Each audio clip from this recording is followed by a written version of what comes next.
Nshuti bakunzi ba Rwanone TV nongeye kubasuhuza ni mugira amahoro ndizera yuko mumeze neza ni Yves rero ndabaramukije niba ngo ndabaramukije si mu gitondo ni ku mugoroba ndabashuje mwese mwamaze gukora subscribe kuri Rwanone TV ndetse nawe ugiye gukora subscribe none ahangaha nawe ndagusuje kandi nkwifurije umugisha uva ku Mana ube kuri mwebwe mwese mudukurikirana hano kuri Rwanone TV. Uyu munsi ntago ari ibisanzwe ngira ngo murabibona dukoreye ikiganiro ku mazi bisemo gukora ikiganiro ku mazi twari twagiye koga n'umujene wanjye hano ndavuga nti reka mbasuhuze mbereke n'iyi view nziza.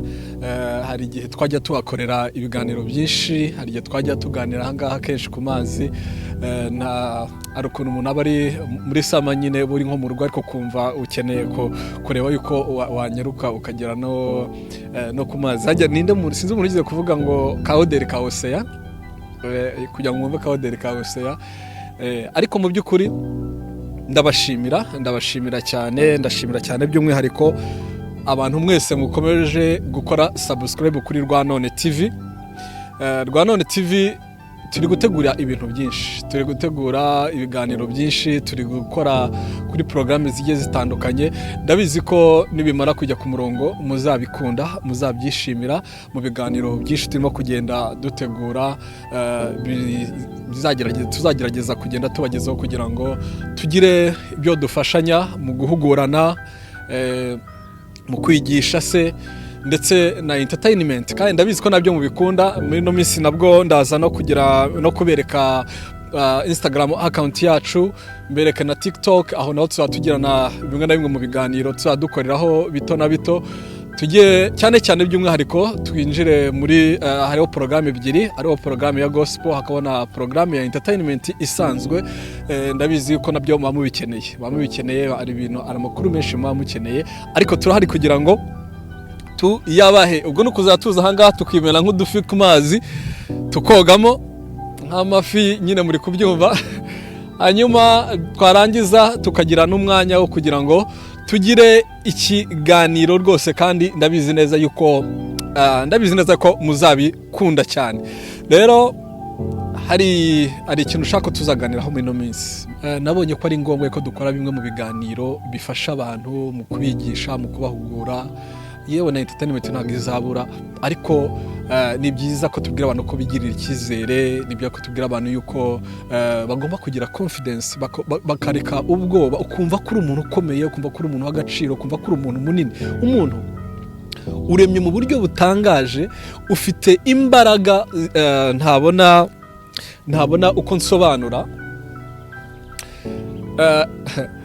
Niba bavuga ngo umuntu ni mugari ntukabyumve ngo birangirire aho ngaho, ujye ubyinjiramo. Umuntu ni mugari mu buryo bwose bushoboka, mu bwenge, mu buhanga, mu budasa. Umuntu ndagira nkubwire ngo Imana yakuremanye ubuhanga budasanzwe, uburyo ukenewe, uburyo uri umuntu w'ingenzi kuri iyi si, mu buryo ubwo ari bwo bwose, mu buzima bwe bwose ubayemo uri umuntu ukenewe.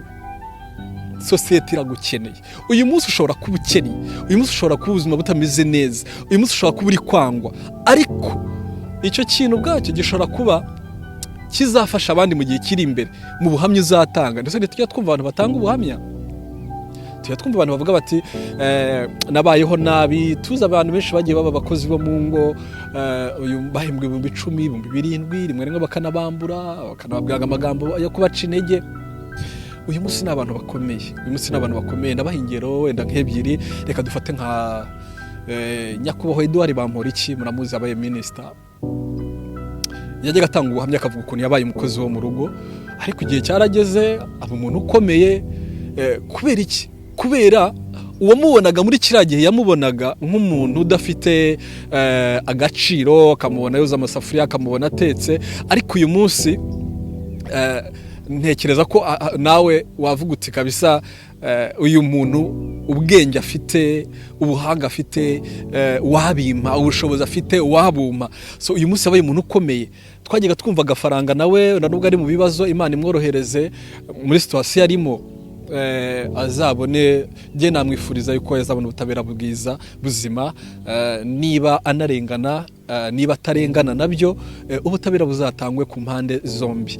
So kandi turabyizeye, nabajye gava ko yabaye umukozi wo mu rugo, uyu munsi wa none ni umuntu wari umaze kugira ubuzima bukomeye, yabaga muri etaje, ngira ngo murabizi. Ntabwo wenda umuntu wamubonye ari umukozi mu rugo ntabwo abitekerezaga.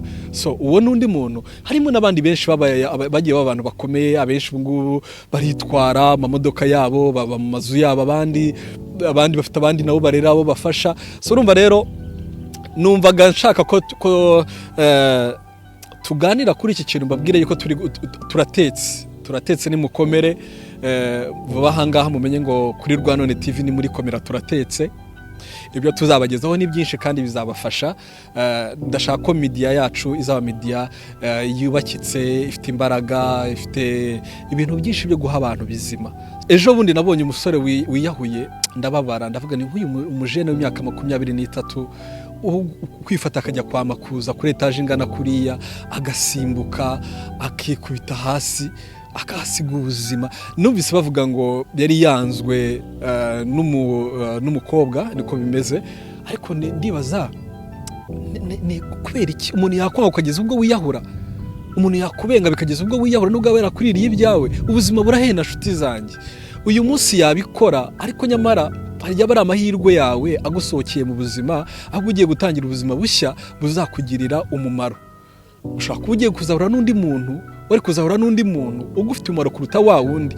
Erega umuntu agira, ntago tiyo tumenya garanti y'umuntu kuri iyi si. Ushobora no kuba uri kumwizirikaho agapfa mu gihe cy'imyaka 2 cyangwa 5 cyangwa 1 cyangwa amezi angahe, ugasanga nyamara wowe wari uzi ko muzarambana ariko mutazarambana. Yari amahirwe yo kugira ngo akuvire mu buzima. Ushobora gusanga ari kuzakubera umugambanyi mu gihe kiri imbere. Ni byinshi, ushobora gusanga ari kuzakwabariza umutima mu gihe kiri imbere. Rero iyo umuntu akuviriye mu buzima, jya umureka agende. Nagira ngo mbabwire ngo burya ibintu twemerera ko byinjira mu buzima bwacu nibyo bigena abo turi bo, nibyo bigena abo tuzababo, nibyo bigena ko abantu badufata. Rero ndashaka ko ikiganiro tuzanakiganiraho, tugira ikiganiro cyo nakita gutese. Ndashaka kureba ari content ndi kubategura kandi tuzayibona tujye tubivugaho. Hari ibintu abantu batajya kuvuga ngo binjiremo, ariko nzategura content igenanye n'icyo kintu, tubivugeho, tubimenye. Umenye agaciro kawe, umenye uwo uriwe, umenye ko nta muntu muhwanye muri iyi si. Buri wese hano kuri iyi si ari unique, kandi uniqueness yawe irakenewe n'abandi bantu.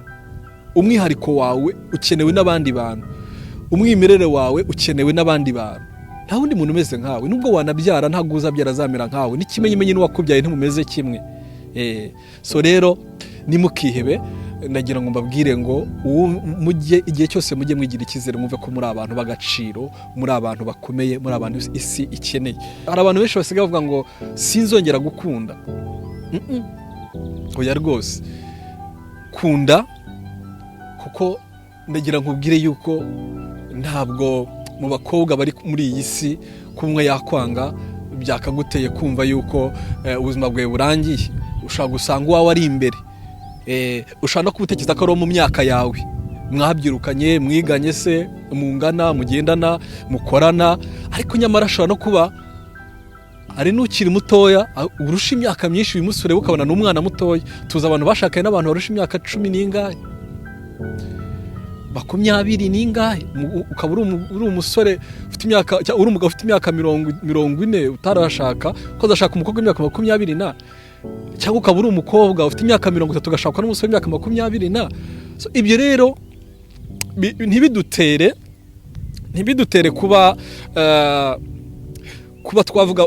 wavuga ngo umuntu avuye mu buzima bwanjye ngo birarangiye. Hoya, buriya Imana ikuvuyeho nibwo wabuhombye, Imana igukuye amaboko nibwo wabuhombye. Ariko abantu, umuntu ntakakubabaza, umuntu ntagatume ufata ibyemezo bitari byiza. Tuzaganira kuri ibi bintu cyane. Mbabwire yuko buriya kuba umuntu yakwemerera mugakundana si impuhwe akugiriye, nawe kumwemerera si impuhwe umugiriye, ahubwo nuko hari ibyo wabonye kuri we ashobora kuzuza mu buzima bwawe, nawe ukagira icyo uje kuzuza mu buzima bwe. Buri wese akaba icyuzuzo cy'uwundi, ariko ntabwo gukundana ari impuhwe abagiriye mugenzi we. Oya rwose si icyo. Hari abantu bavuga ngo iyo ntagukunda ngo wari kuba uri he, iyo ntagushaka wari kuba warandagaye, wari imfubyi, mwari abakene, akagucyurira ibintu nk'ibyo ngibyo ngo wari kuba uri. Oya, si icyo, si impuhwe yakugiriye, si impuhwe wamugiriye, ahubwo wabonye ko yari ngombwa mu buzima bwawe. Nujya gushaka umuntu umugiriye impuhwe, umenye kuri ruza, umenye yuko wihamukiye, ubuzima bwawe uzasaza wicuza. Nuvuga ngo nimwanga ngarababara, oya, ari ibintu bidahura. Niba wabona bidahura, bivemo rwose, nta mpamvu yo kugira ngo ukomeze wizirike mu bitari ibyawe. Rero ndabakunda, dukomeze tubane aha kuri Rwanone TV, mukomeze mudukurikire, musharinge ibiganiro byacu, mubirebe, nibigufasha sava, nibitagufasha nabyo hari uwowe byafasha, hari undi byafasha, ubimwoherereze nawe kugira ngo bibe byamugirira umumaro. Ariko icyo nakubwira cyo, umenye kuri w'agaciro, mumenye uko mugomba kubana n'abantu. Ni utabigenza gutyo, abantu bazaza mu buzima bwawe bagukomeretse, urwaye stress, ugira ibibazo, abantu bazaza mu buzima bwawe ubafungurira amarembo, binjire, bagusuzugure, bakubwira ibyo bashaka, bagutwara uko bashaka. Ariko nyamara buriya nuko abantu batabikubwira, buriya buri muntu wese aba agukeneye mu gihe runaka, kuko nkuko nawe ushaka kumukenera mu gihe runaka. Niyo mpamvu rero nakubwira ngo gerageza urufunguzo rwawe urufate neza, ufungure umuryango, uzi neza umuryango ufunguye n'ibyo ufunguriye ibyo ari byo. Umenye ko muzabana, umenye n'uburyo uzafunga mu gihe byabaye ngombwa kufunga. Mu gihe byabaye ngombwa kufunga, usige igihe cyawe cyo kuzafunga uwo muryango. So mwigirire icyizere, mureke ibintu batera amastress, ibintu bishobora gutera kwiyambura ubuzima, kwiyahura. Mu by'ukuri ntabwo ari ibintu twagakwiye kuba muri kino gihe tukiri kuvugaho, tukirimo guhura nabyo, imiryango itakaza abantu bakiri batoya hejuru y'amastress abantu bafite. So rero ndagira ngo babwire ngo ibintu wemerera mu buzima bwawe, ibintu wemera ko byinjira mu buzima bwawe, nibyo bigena umuntu wawe w'ejo, nibyo bigena uwo uri we. Ni ukuvuga ngo imiryango ufunguye yinjiza ibintu byinshi, ibyo bintu bikagena uwo ugomba kuba we, uwo tugufata none, uko tugufata, uko abantu bakuzi none, nuko bazagufata ejo. Ibyo byose bigenwa n'imiryango uba wafunguye. Ibintu bimwe na bimwe uba wemereye yuko biza mu buzima bwawe. Rero ahanini abantu ukora ko batazi yuko umuntu ari umuntu mugari, yuko umuntu ari munini, bigarukira kuvuga gusa ngo umuntu ni mugari, ariko ntimumenye ko umuntu ni munini.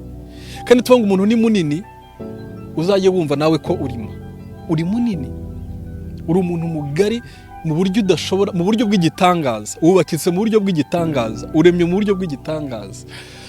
Ni ukuvuga ngo muri wowe harimo ibintu byinshi ushobora gukoresha, ubuzima bwawe bugahinduka kandi bugahindura n'ubw'abandi. So rero ndabashimiye kandi nshimira by'umwihariko mwebwe mwese mwakoze subscribe, mwebwe mwese muri kudukurikira. Ndabizeza yuko hari ibintu byinshi turi gutegura. Ndagira ngo mbabwire ngo mwitege ibiganiro byiza, mwitege ama content meza, ndabizi ko muzabikunda.